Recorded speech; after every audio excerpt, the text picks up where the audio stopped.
میں نے بہت ناگواریاں برداشت کی ہے، مجھے بڑی ایذائیں ہوئی ہے، لیکن آپ نے اپنا کام چھوڑا نہیں، پھر ایذاؤں کا زمانہ ختم ہو گیا۔ اللہ نے اس محنت کی برکت سے، اس محنت کی وجہ سے پھر آپ کو کامیاب کیا کہ آپ کی بات دنیا میں چلائی، آپ کے مخالف جو تھے وہ موافق ہو گئے، وہ دین میں داخل ہو گئے، آپ کے مددگار ہو گئے، تابعدار ہو گئے، اور جو ضدی تھے وہ نامراد ہوئے۔ وخاب کل جبار عنید، جو جتنے ضدی ہوں گے وہ سب نامراد بننے والے ہیں، ان کی کوئی مراد پوری نہیں ہوگی۔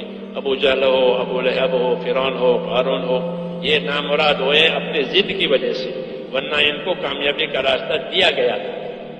اپنی ضد کی وجہ سے محروم رہتا ہے، غفلت کی وجہ سے دیر کرتا ہے۔ دو باتیں ہوتی ہیں، جو غفلت کرے گا وہ کامیابی دیر سے لے گا۔ بہت سے حضرات دیر سے مسلمان ہوئے، ان کو دیر، بہت سے حضرات جنہوں نے غفلت کے مقابلے میں اپنے آپ کو تیار کیا، انہوں نے سبقت کی، وہ آگے بڑھ گئے، ابو بکر، عمر، یہ سابقین میں ہو گئے۔ بعض لوگ پیچھے رہنے والے ان کو دیر کر دی، تو بعد میں وہ اس کو محسوس کرتے تھے کہ لوگوں نے جلدی کی تو وہ اللہ کے پیارے ہوئے، اللہ کے ہم درجے پائے، ہم نے دیر کی۔ تو غفلت سے دیری ہوتی ہے، ضد سے محرومی ہوتی ہے، یہ دونوں چیزیں رکاوٹ ہیں۔ اس لیے اس کے جواب میں کہ مجاہدہ دیا گیا ہے کہ محنت کرو، مجاہدہ کرو، اپنی ضد چھوڑو، اپنی غفلت سے باز آؤ۔ خروج فی سبیل اللہ، اللہ کے راستے میں نکلنا، خروج انہی چیزوں سے۔ گھر سے نکلنے کا نام صرف خروج نہیں ہے، وہ تو صورت ہے، یہ گھر سے نکلنا، وطن سے نکلنا۔ اصل خروج کہ اپنی من چاہیوں میں سے نکلنا، اپنے نفس کے تقاضوں میں سے اپنے آپ کو نکال کر اللہ کے حکموں پر لانا۔ جس طرح مریض اپنی طبیعت کے تقاضوں سے نکل جاتا ہے، علاج کے طریقوں پر رہتا ہے تو وہ اچھا ہو جاتا ہے، مریض اچھا ہو جاتا ہے، اپنی طبیعت کے تقاضے نہیں پورے کرتا۔ مجھے کہتے نہیں آپ شکر نہیں استعمال کریں گے تو نہیں استعمال کریں گے، کیا آپ گھی نہیں کھائیں گے تو گھی نہیں کھائیں گے، جی ہاں آپ نمک نہیں کھائیں گے کہ نہیں کھائیں گے۔ تو وہ اپنے تقاضے سے نکل گیا تو وہ تندرست ہوتا ہے۔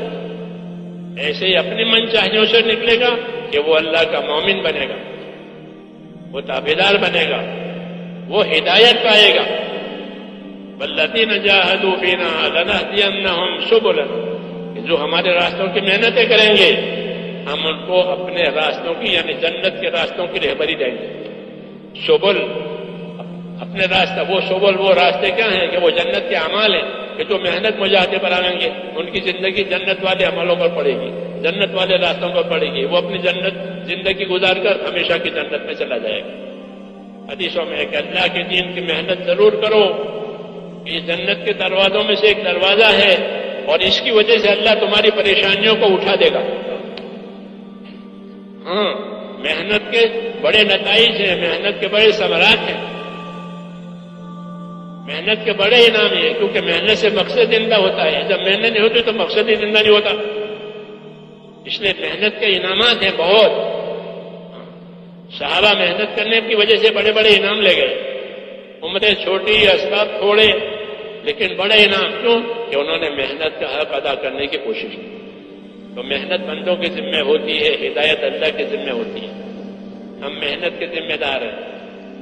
صحیح محنت کہ وہ ایمان یقین کی محنت، نبی کے طریقوں کی محنت، لوگوں کی خیر خواہی کرنے کی محنت، یہ محنت میں یہ چیزیں ہوتی ہیں، اللہ کے حکموں والا، اللہ کے حکموں کا یقین، نبی کے طریقوں والا، نبی کے طریقے زندگیوں میں، اور اللہ کے بندوں کے ساتھ ہمدردی، ہر ایک کی بھلائی چاہنا۔ نبیوں کی دعوت میں ہے کہ سب جنت میں جائیں، کوئی دوزخ میں نہ جاؤ، دشمن بھی جنت میں جاؤ۔ دشمن سے دشمنی کرنا انسان کی طبیعت ہے کہ نہیں، دشمن بھی جنت میں جائے گا، ہم اس کو دعوت دیں گے، اس کے لیے دعا مانگیں گے۔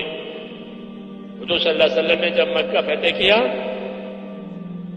تو فرمایا عباس سے، اپنے چچا سے کہ چچا وہ ابو لہب تو خیر گیا وہ تو، لیکن اس کے بیٹے ہیں وہ زندہ ہیں، وہ میرے چچا کے بیٹے ہیں۔ چچا تو دشمن تھا، وہ میرے چچا کے بیٹے ہیں، وہ کہاں ہیں؟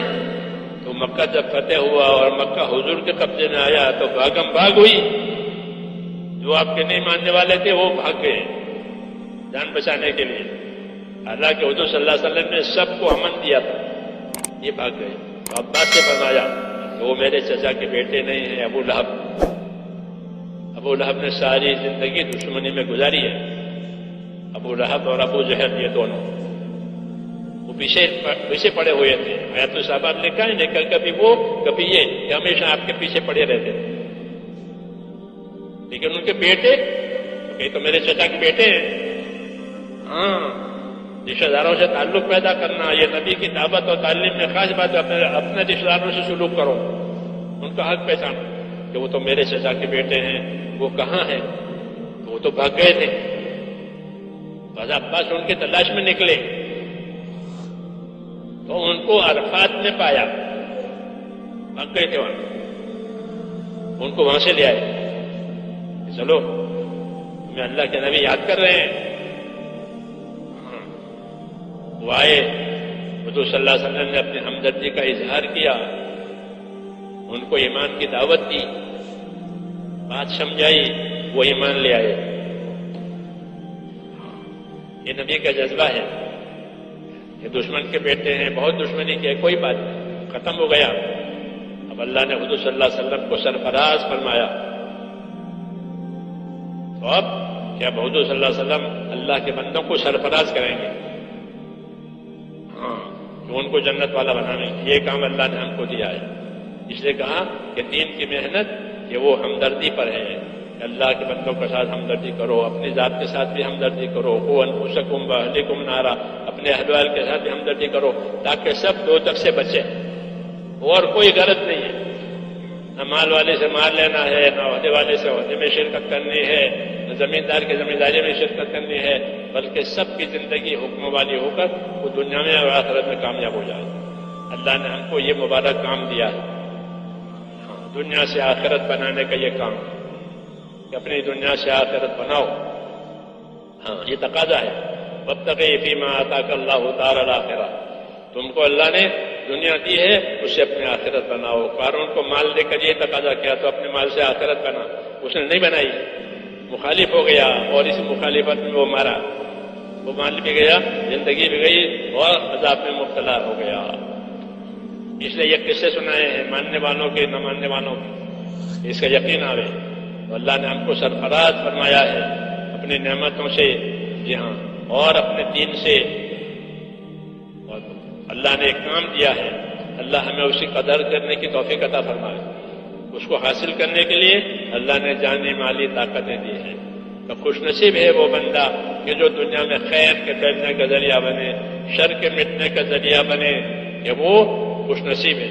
حدیث پاک میں ہے کہ طوبیٰ لعبد جعلہ اللہ مفتاحا للخیر ومغلاقا للشر، کہ خوش نصیب ہے وہ بندہ کہ جو خیر کا ذریعہ بنے، شر کے مٹنے کا ذریعہ بنے، اللہ کے اطاعت و تابعداری کا ذریعہ بنے، اللہ کے نافرمانیوں کے ختم ہونے کا ذریعہ بنے۔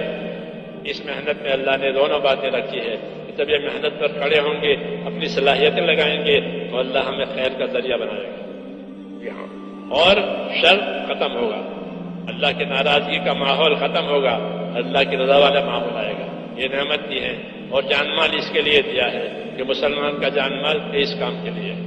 اللہ ہمیں اس کی توفیق دے، اس لیے ہم سب ارادے کریں کہ انشاءاللہ یہ کریں گے اور کرتے رہیں گے، دوسروں سے کرائیں گے، دونوں دوسروں سے کرائیں گے، سب کو اس میں شریک کرنا ہے۔ آپ صلی اللہ علیہ وسلم ایسی رحمت لے کر آئے، خود بھی کرو، دوسروں سے بھی کراؤ، دوسروں کی بھلائی کرو، دوسروں کو سمجھاؤ۔ جب دوسروں کو سمجھاؤ گے تو وہ آپ کی بات سمجھ کر جتنا کریں گے، اللہ جتنا انعام ان کو دے گا آپ کو بھی دے گا۔